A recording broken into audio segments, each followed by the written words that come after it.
What is up, booktube? It is Monty, and today I am back again, once again, with the start of another video.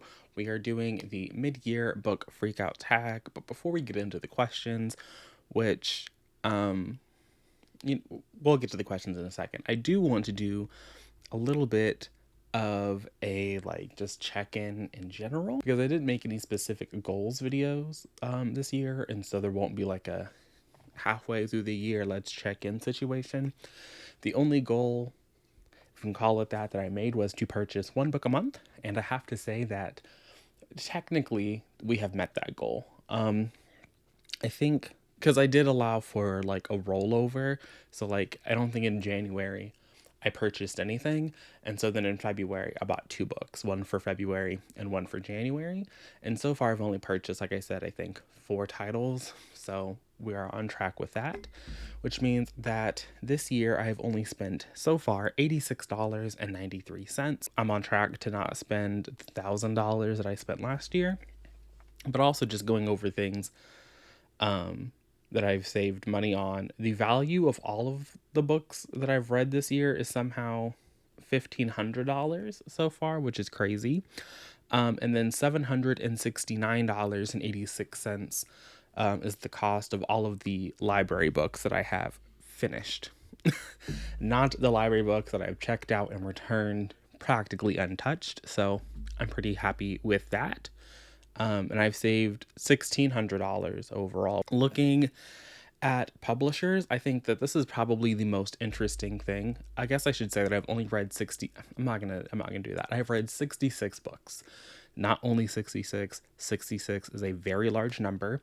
And 40% of that is from Penguin Random House, which isn't surprising to me because I did my Buzzwordathon vlog and those were arcs and a lot of the trying to get my NetGalley score up, and most of the things I have on NetGalley are from Penguin Random House.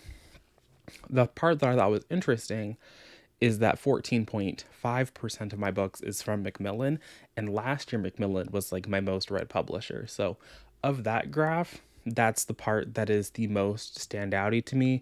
The fact that Bloomsbury is so low makes sense. They're like, I view them as a major publisher because they have some big authors that they don't let you forget they publish, like Miss Turfling, Sister Sarah is with them, and then everybody else at Bloomsbury gets paid dust.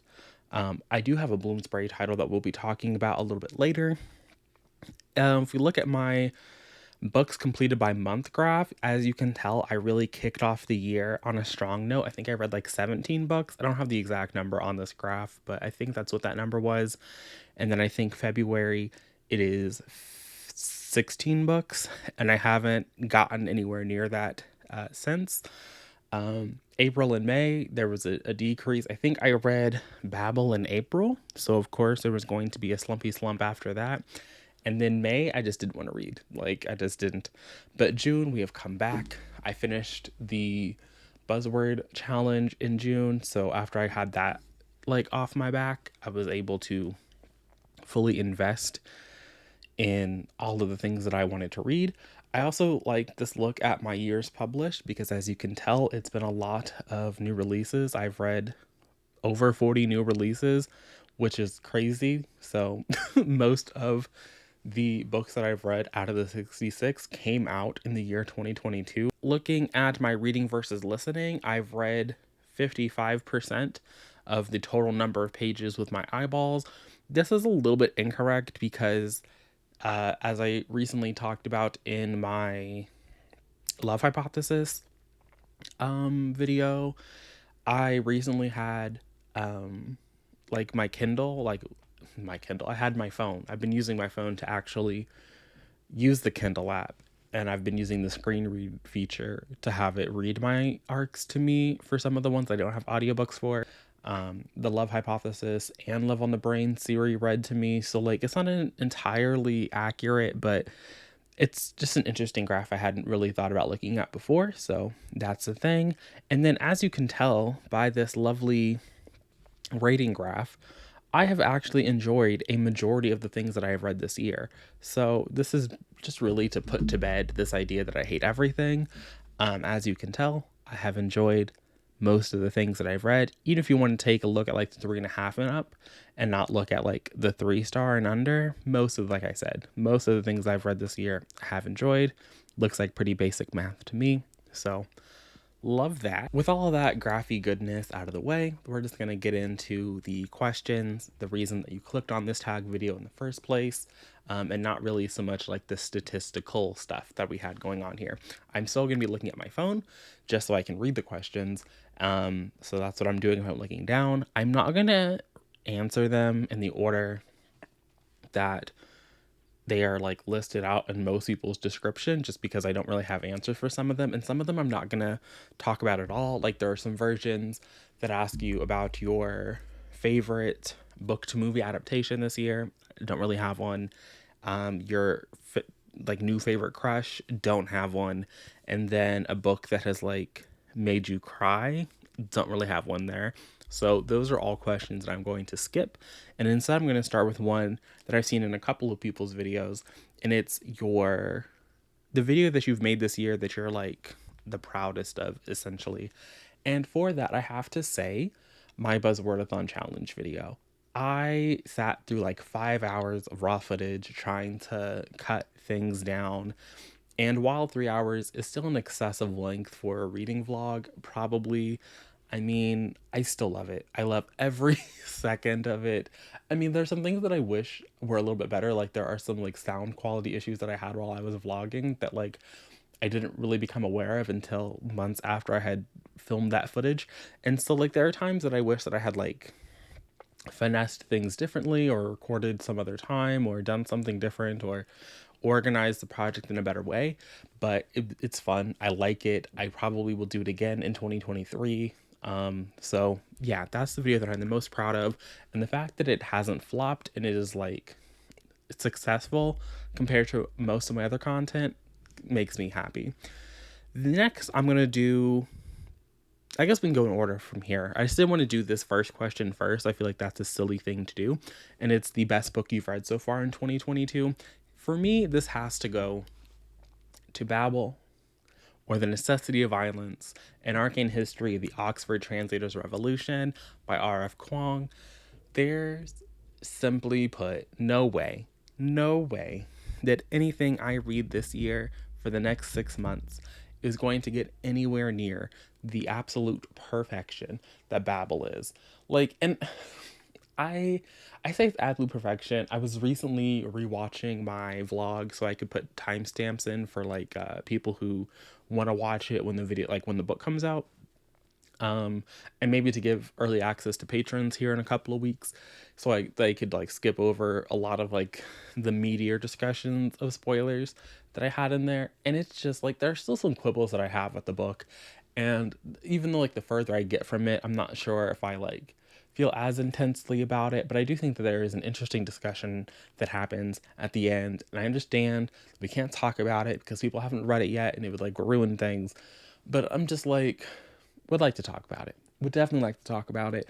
The characters, can't wait to talk about them. Like there are some issues that the book has. Overall though, I enjoyed it. But like I said, had a good time. Really loved it. I'm never going to read a better book. You're never going to read a better book. Next is the best sequel. And for this, I'm going to do one sequel. Like I'm going to give one answer. But I am going to give an honorable mention. So we'll start with the honorable mention. And the honorable mention is going to be The Air Affair by Jessica Cox and Heather Morgan.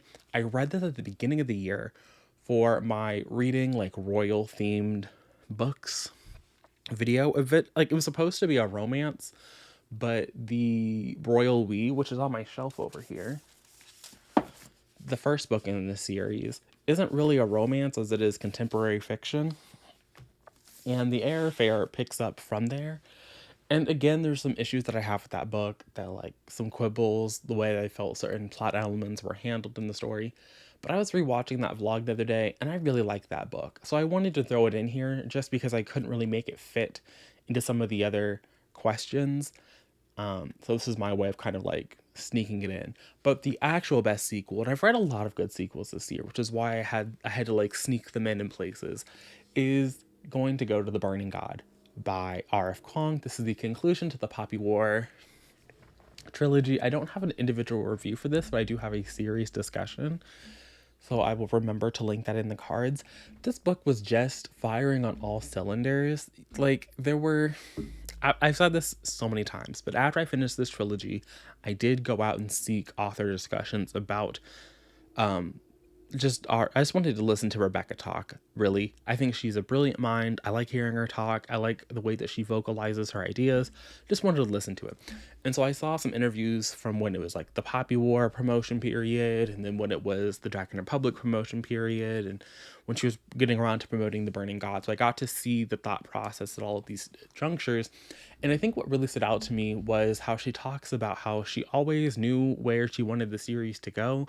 She always, I mean, there was another interview. I think it was with like one of the literati book clubs.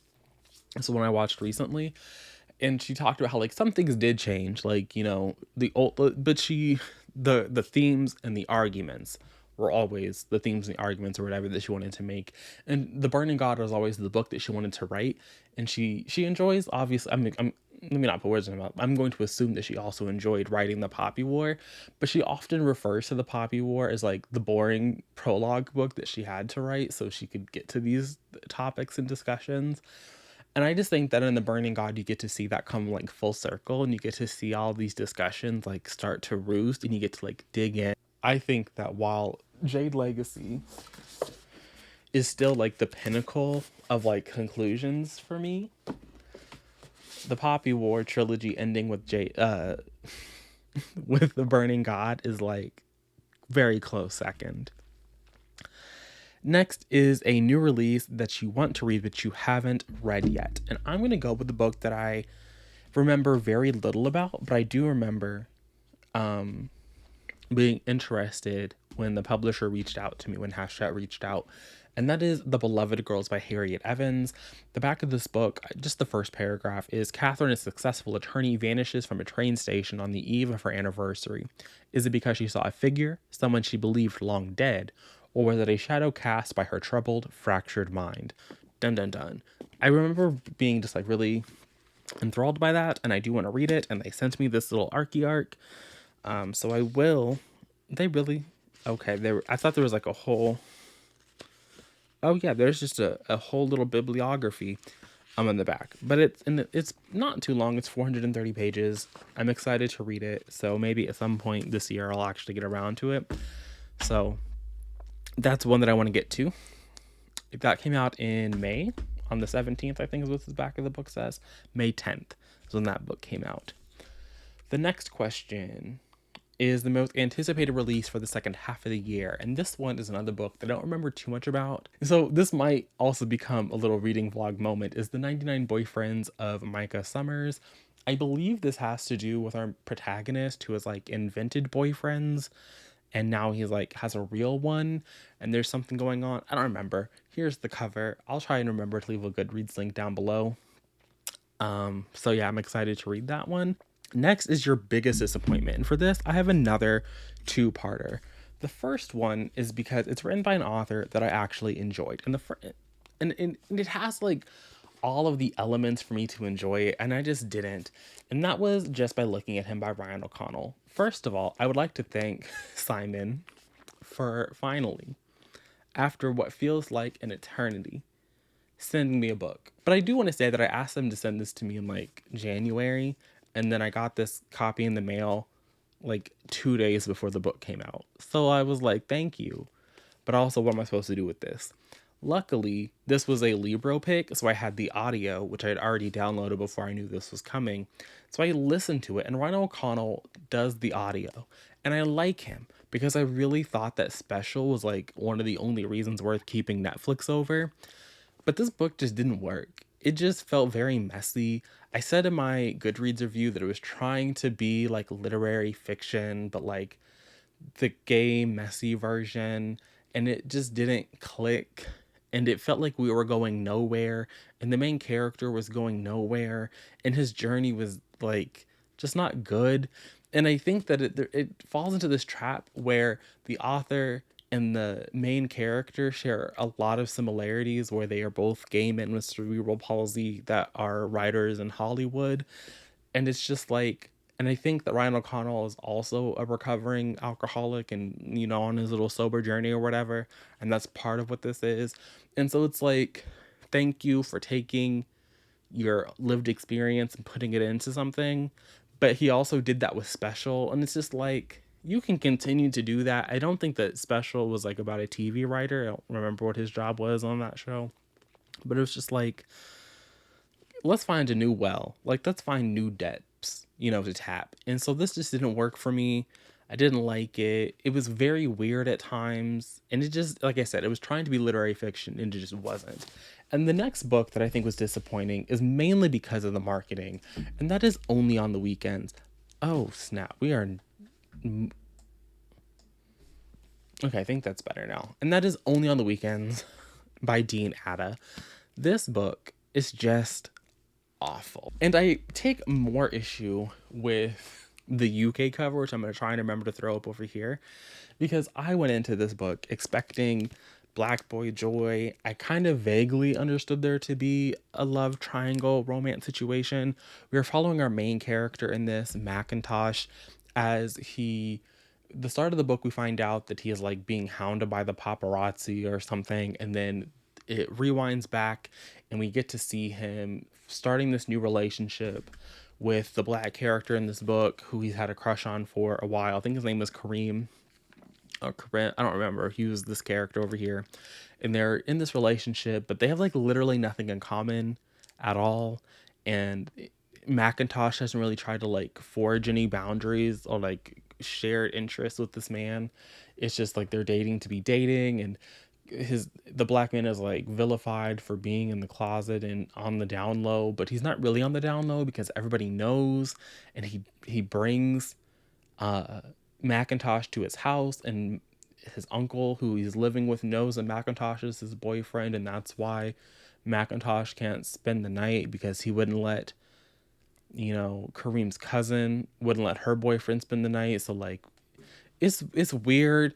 And then at the end of the day, spoiler alert, it's not about black love, which you wouldn't know if you live in the UK and you bought that cover. You wouldn't know, because they break up because Macintosh has been emotionally cheating on with his down low boyfriend, with this random white actor man that he meets at the beginning of the story, and he emotionally cheats on him the entire book. And at the end of the book, he like actually cheats and is just a giant hypocrite. And it's like, I understand that teenagers are messy and they get to be messy, and so like I'm not mad that the main character Macintosh was like emotionally weird or whatever, or distant, and like had nothing in common with his black boyfriend. But it's just there was something about the way that the story was written that it was giving internalized anti-blackness. But like if you're gonna write a book about internalized anti-blackness, like maybe give it some more thought and nuance. I also didn't like the poetry. I don't think the poetry is very good. In fact, I wouldn't even call it poetry. It's really like a rough draft. It's like he sat down at his computer and he filled out his little Word document about all of the beats he wanted the story to go in, and he just kept hitting the enter key. And he said, okay, now I've written some poems, and he sent it to his agent, and his agent was like, beautiful. And so this was just a disappointment, because I am still looking for a book that is like two black characters falling in love where they aren't.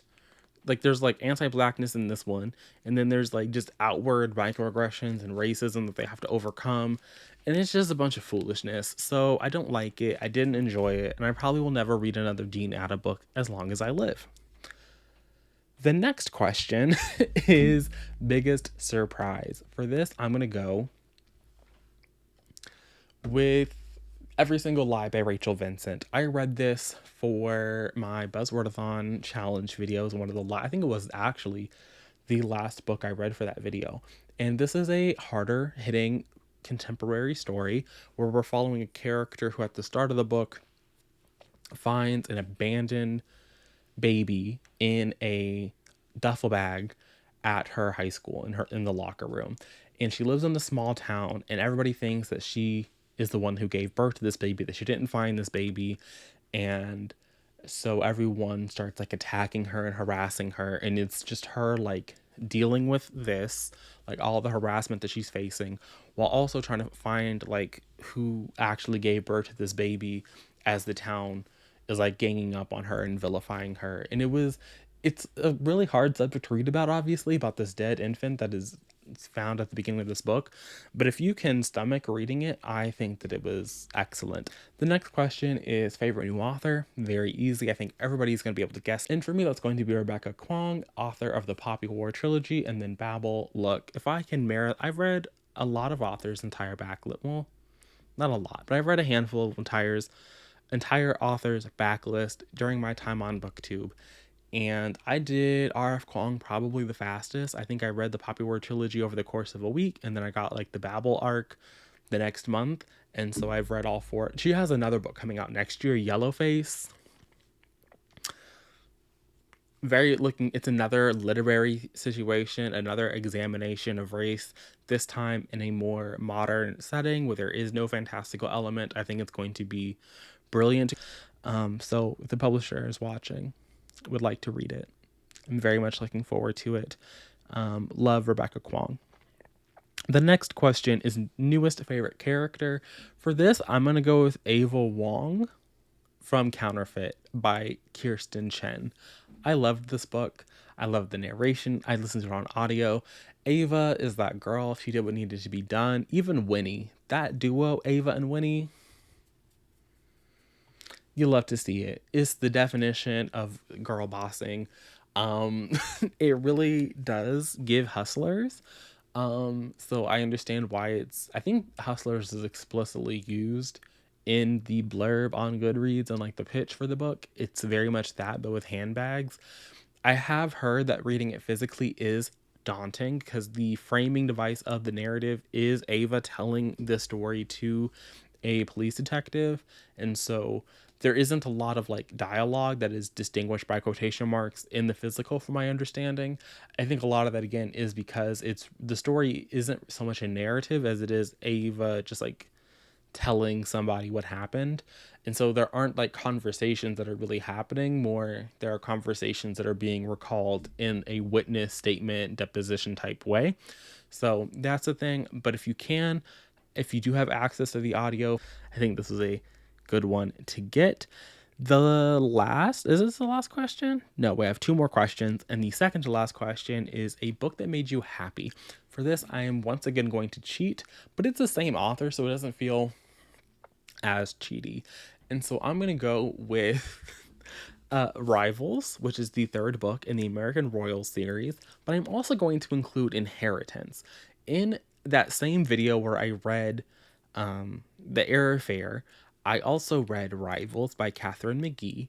This is the third book in the series. I wasn't even aware that the third book was coming out until I saw it on NetGalley, and for a hot second, it was even like a read now title, so like anybody could read it. And I loved it. I love the world of American Royals so much. It was I think I first saw the cover for American Royals when I went to Y'all West, and I was like, I need to keep an eye out for that book. Need to keep my eye out. And then I read that first book, fell in love, where we follow three main perspectives, isn't it? No, it's four, because you have Nina, Beatrice, Sam, and Daphne. So Daphne is like the scheming. She's like I think lady is like too high a title, but she's a noble person, one of like the bottom rungs. You have Daphne, who was dating Jefferson, who was the Prince of America for a hot second. You had Nina, who was like a regular person living in the world. Her parents, her moms, both work for the royal family in some capacity, or like for the federal government. Then Sam and Beatrice are princesses. So we follow those four characters throughout the entirety of the story. Either way, the events of that book, I really enjoyed it. It also ends off in a way where I think we could get a book 4. I can't imagine that this is how the series is going to just stand. And I'm looking forward to seeing what Catherine McGee comes out with in this world next. I love it. I love it here. I can't wait to go back. The reason I think we're going to get another one is because we also got Inheritance, which is a prequel novella. And in that video, I said I was not excited to read Inheritance because I was convinced that Inheritance was just going to be a bad book. It was like a prequel and it was a novella, so like I wasn't really invested. I got the audio from my library, and I had a wonderful time. It details the events of everything that we all already knew. But so we get to see Daphne and what she did to that poor girl. Then we get to take a look at Beatrice and Connor and how they wound their way to being together. And then we get to see Sam being Sam and like going out on the town and doing something that she probably shouldn't be doing. And then Nina is also kind of doing stuff that she shouldn't be doing. We get to see her doing that and how her doing that kind of led to Daphne doing what Daphne did. And it's just like a wonderful little novella. I think it was like 4 hours on audio, so it's not very long. It was a wonderful time. And again, it made me very happy inside because I got to go back to this world that I really enjoy, even though I think that I do think that like the world building is not there, but I think that like as the pitch for a CW level show is there. Like it just gives the vibes that need to be giving. And it's like I really don't care that like some of the world building elements don't make a whole lot of sense to me. Like I can just push it to the side. Then the last question I'm going to answer is the most beautiful book that you have received this year. Again, I haven't purchased too many, and I have been sent a couple of books by some publishers that I think are pretty. But I think what I'm going to go with is a book that I gave 5 stars to last year. It was one of my favorite reads of the year, and a lovely subscriber gifted it to me, so it's even more precious. And that is Ophelia After All by Raquel Marie. I love this book to bits and pieces. It is about a girl, Ophelia, who is finding herself. She is known as being the hopeless romantic. She is known for her crushes on boys that happen like every other second. And then what happens when she finds a girl and her heart is like, what is this? I am intrigued. I would like to know more, please. And Ophelia has to come to terms with that. It's not a romance. It's not a romance. It's a contemporary, not a romance, but still, it's wonderful. And this cover, the cover is stunning. The naked hardback, it matches the roses. It's just beautiful. I love it. Raquel Marie is doing the Lord's work out here, given the sapphics, given the bisexual characters, quality literature. So I love to see it, and so I'm going to go ahead and give that to that book. And with that said, 35 minutes later, I have finished this little taggy tag. I am going to assume that everybody on BookTube is going to do this, and you don't need me to tag you. So I'm just going to say thanks for watching. If you made it into the video, you can drop this emoji down there in the comment section. Maybe give me your best book of the year or your worst. Because this tag asks for your, disappointing, but we don't know anybody's worst yet. So if you want to leave your worst book, or again, the emoji, down there, that'd be great. I'll see all of you lovely people in another video at some point, somewhere. But until then, and until next time, bye.